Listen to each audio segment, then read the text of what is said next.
Every one of us knows one of those MacGyver types. They can do damn near anything. You give them a paperclip and a roll of duct tape, and they can save the universe. How the hell does that happen? And more importantly, how do you become like that? That's today's topic, Everyday KT number 241. First off, I know it doesn't sound like a whole hell of a lot of connection to kilts, but think of it from this way. You rip a kilt, what do? Send it off to a seamstress or you sew it yourself? You're sporing. If you rip the leather or the strap breaks, what do? You send it off to a leather worker or do you fix it yourself? Anything happens. You could have all manner of disasters happen while you're in your kilt. You're going to fix it yourself or send it off. Send it off means it's expensive, especially if it's the kilt itself that's screwed up. So, fix it yourself. How do people that can do this get that way? Well, it's easy. It takes a long time, and it's really hard to do, but the concept is easy. It's called do everything. Everything. Learn how to do everything you can possibly get your hands on. If you want to know how to fix your truck so when it breaks, you can do it yourself, talk to a mechanic. You want to learn how to sew? Get a needle and thread. Go figure it out. You want to know how to work on your leathers? Watch some of my videos. Or go find a leather worker. Go hit up that Tandy Leather website. Find a sporin maker. Ask people how to do stuff. Don't know how to drive a tractor? Go get somebody with a tractor. Say, hey, I'll mow your lawn. You teach me how to drive that thing. Go do it. Get out there. You don't know how to run a chainsaw? Go find somebody cutting a tree down. Say, hey, show me how to use it. I'll help you do your I'll help you finish that up. There's a huge reason why this is incredibly important. Most people don't really need a lot of these skills because you can just go wherever you want. Go to the 7-Eleven, go to the Walmart, go wherever, and you just pick up whatever's busted. You need a new tractor, you go down to the tractor place, you go buy a new one.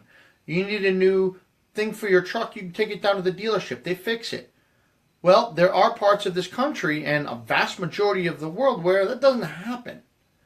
You blow a tire, guess what? You're stuck. You fix it yourself. Are you going to be the one who sits there on the side of the road waiting for, I don't know, an hour or 2 hours, however long, for a tow truck to show up because you can't figure out how to work the jack? No, don't be that guy. Girl, whatever. Learn how to do every single thing you can possibly find an opportunity for. Everything. If you get an opportunity to go learn how to go figure out edible foods, go do that. Why would you want to spend all this time and energy? It kind of rewires your brain. At least this is my personal experience. I'm not a brain surgeon, a neurologist, or any of those other things. But if you are able to learn all of these different skills, or at least understand them, you start figuring out how other things work without actually doing them. You are able to logically figure out the process by which you can do other things. I did some work on my oil, on the truck.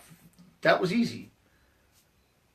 Swapping out all the brakes, not so easy, but figured it out. It wasn't that hard.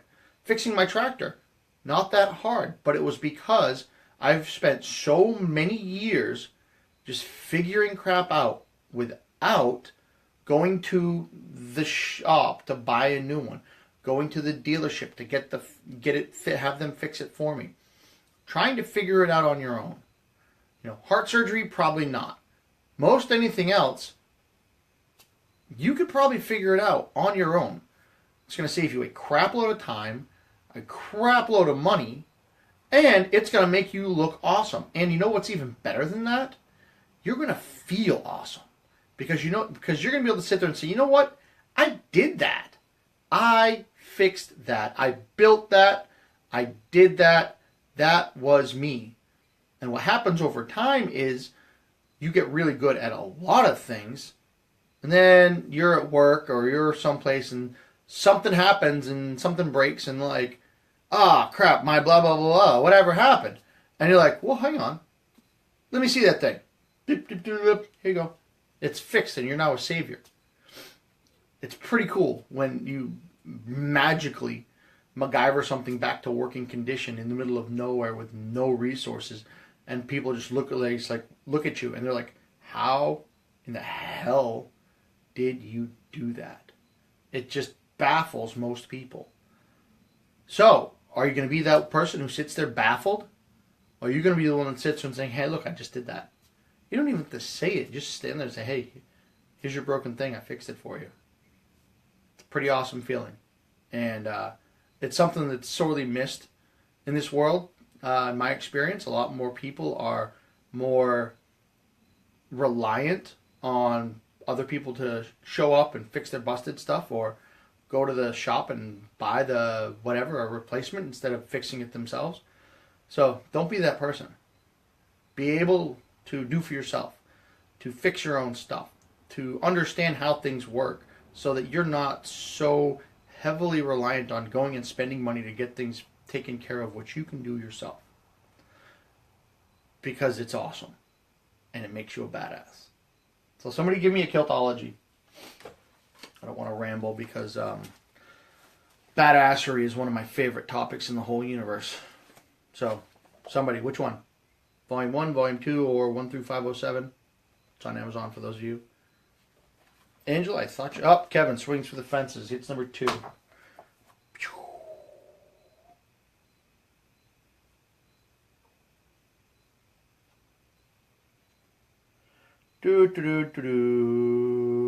Alright, well, we'll go with this one.